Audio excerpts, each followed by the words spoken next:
Here is all the rubble, all that remains, no furniture, no windows. The walls are all coming apart, everything is destroyed. The house cannot be restored at all.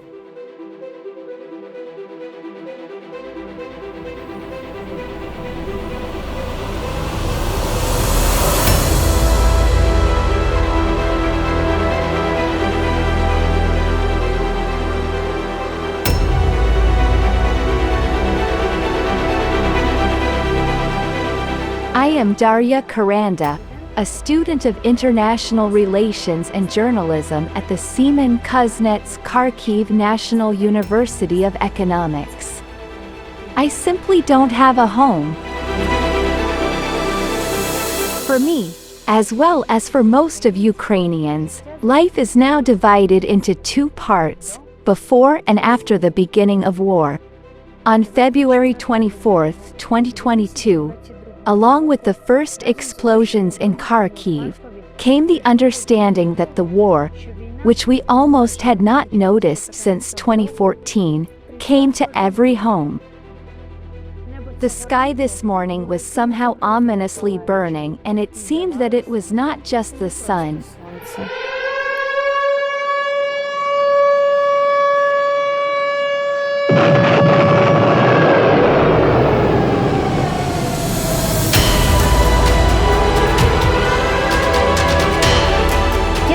I am from the city of Izium, which is near Kharkiv, so I immediately decided to go there, believing that it would be safer there.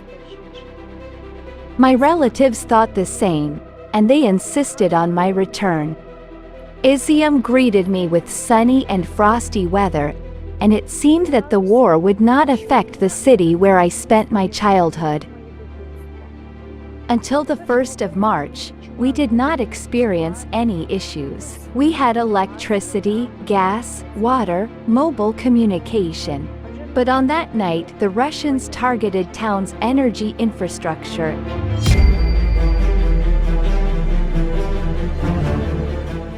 Everything is gone, and we began a basement life. We began to set up our shelter.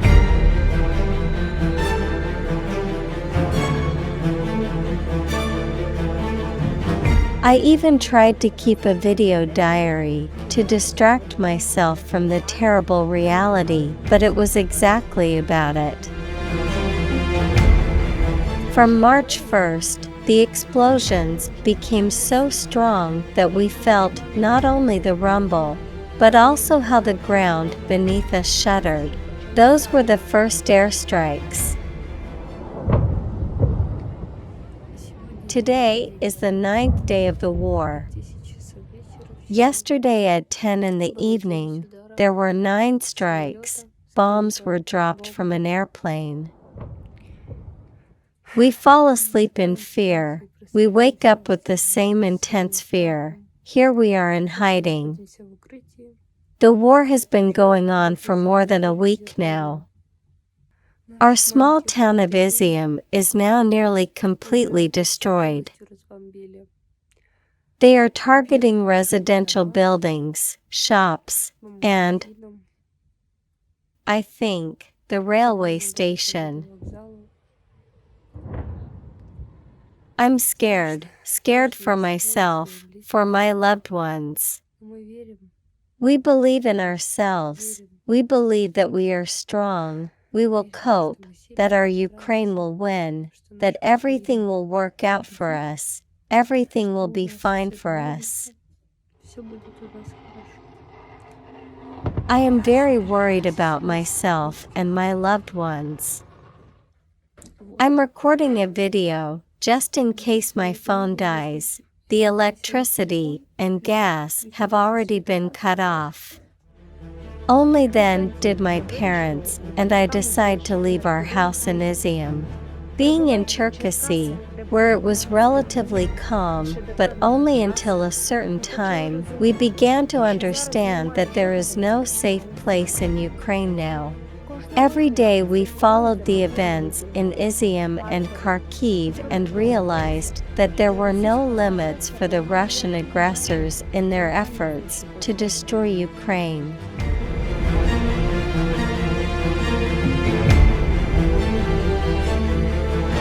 Many friends and acquaintances remained in Izium under occupation. When there was an opportunity to communicate, they told terrible things about how the occupiers behaved, about their attitude towards the local civilians. Bullying, threats, even towards small children. They took away food, jewelry, everything. In March 2022, we were informed that our house was destroyed after another shelling. After deoccupation of Izium, my father went there, my grandparents returned there, and made a decision to stay there, restore their house, and continue living in their hometown. My grandfather's house was more fortunate it can be restored, but mine and my parents', unfortunately, cannot be restored. This is the main entrance, the garden. Here is the summer kitchen. It no longer exists at all.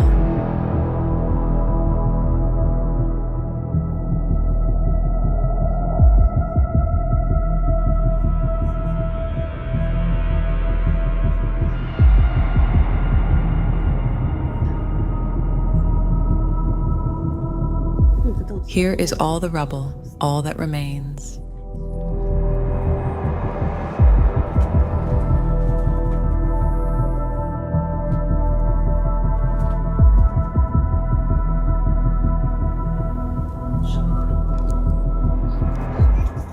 This was Dasha's room. There was a partition and another small room. There was a hall on the second floor. This is all that is left of it.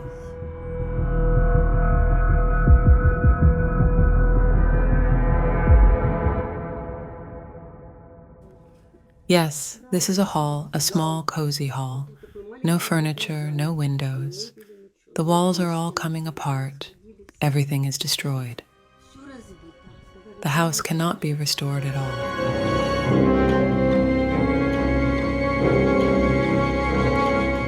We lived happily here, more than 20 years.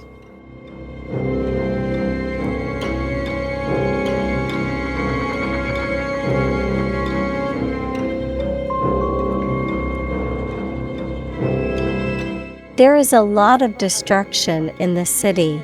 Administrative buildings, a hospital, my school were destroyed.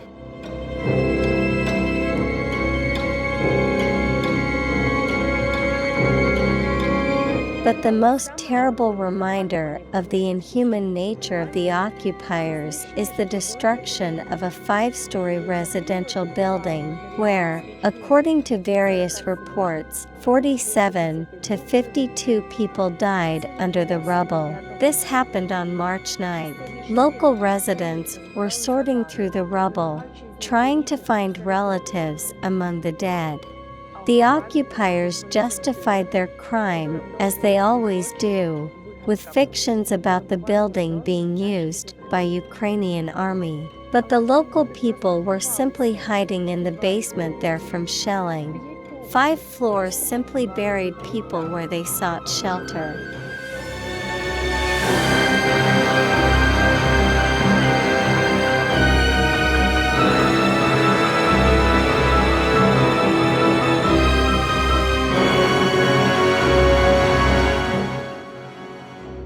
My Izium will be a ghost town for a long time, and in the near future, there will be no opportunity for me, and for most of the locals, either to work there or simply to live in their homes.